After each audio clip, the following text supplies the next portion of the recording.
Bismillahirrahmanirrahim. Assalamualaikum warahmatullahi wabarakatuh.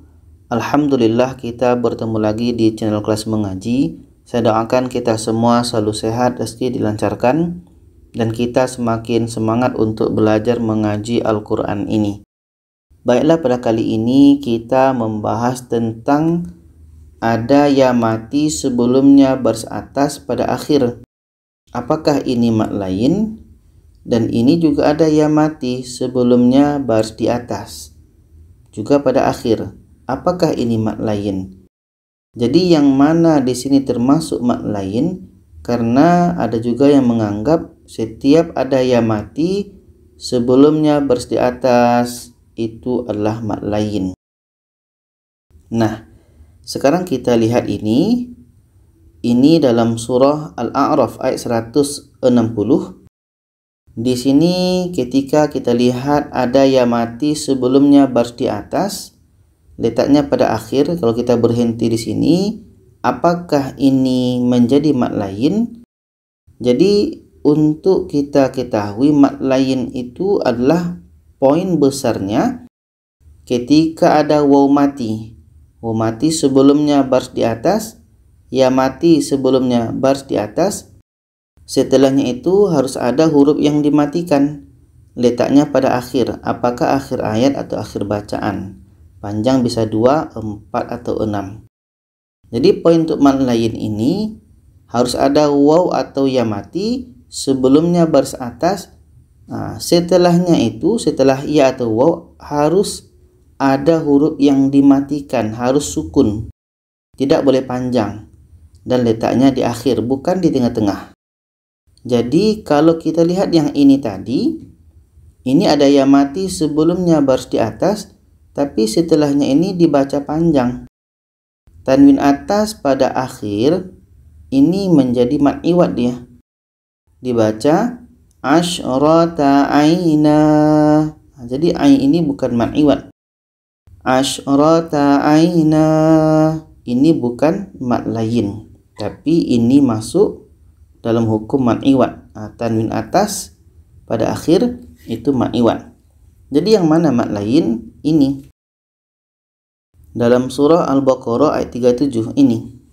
Ini ada ya mati sebelumnya baris di atas, setelahnya ada huruf yang dimatikan. Hi ini pendek maka kita matikan dan letaknya pada akhir. Ini baru mat lain. Ada ya mati sebelumnya baris di atas, setelahnya ada huruf yang dimatikan, disukunkan, letaknya pada akhir. Ini mat lain. Kalau ini setelah ya-nya, ini dibaca panjang. Sebab itu bukan mat lain. Jadi kita baca fataba alaih. Fataba alaih. Panjangnya minimal 2 harakat. Alaih. Ini mat lain. Ini bukan mat lain. Dan contoh seterusnya ini dalam surah Al-Baqarah 17 ini dan ini. Jadi masih ada yang menganggap tahu ini mat lain, hau ini mat lain, karena kan ada waw mati sebelumnya baris atas. Ini bukannya mat lain. Nah, seperti yang kita tahu tadi, mat lain itu poinnya waw mati sebelumnya baris di atas, waw mati sebelumnya baris di atas, atau ya mati sebelumnya baris di atas, setelahnya ada huruf yang dimatikan, disukunkan. Ini harus ada, dan ini letaknya harus di akhir.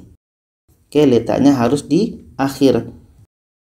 Jadi contoh yang kita lihat tadi ini dengan ini bukan mat lain karena letaknya di tengah-tengah.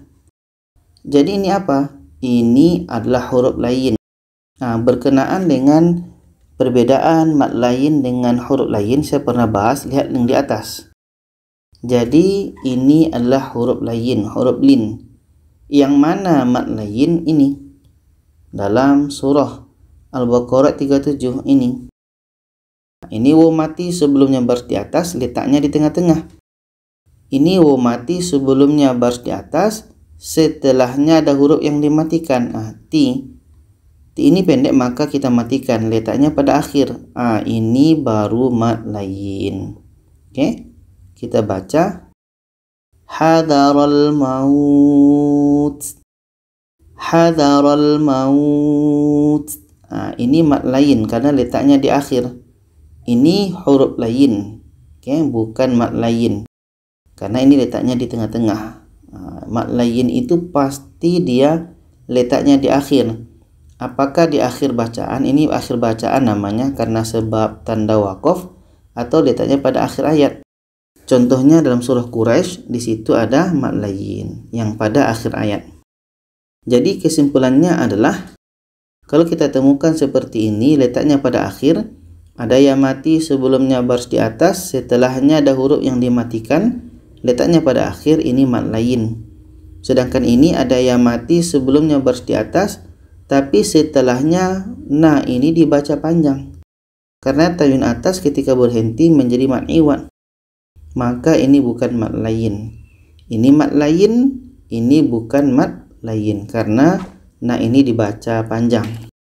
Itu saja, semoga bisa dipahami. Kalau ada saran, pertanyaan, boleh komen di bawah. Silakan share kepada lainnya. Terima kasih. Wassalamualaikum warahmatullahi wabarakatuh.